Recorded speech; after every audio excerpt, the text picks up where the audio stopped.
Did y'all hear about this? I am so pissed off right now. Oh, Lordy.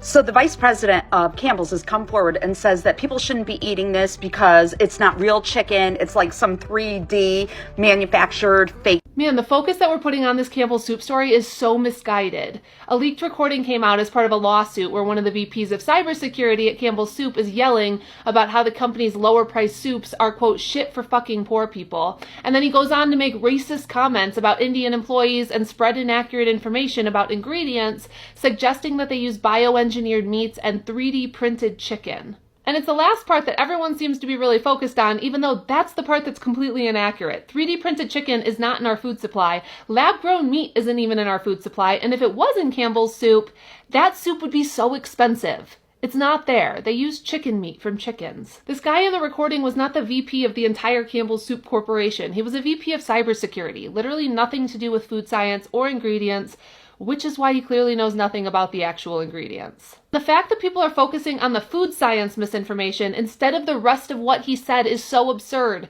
because the real story here is what his comments expose about the entire food industry under our current economic system. This is not about one executive or one company, and boycotting them based on misinformation about the type of meat they use isn't going to help anything. This is the system. When you build a food environment where the only value that matters is maximizing quarterly profits, you get exactly this. You get executives who talk in a derogatory way about low-income consumers as if they're disposable, who don't care about the quality of their product as long as it helps boost profits, and who openly demean their employees, the very people who make the company run.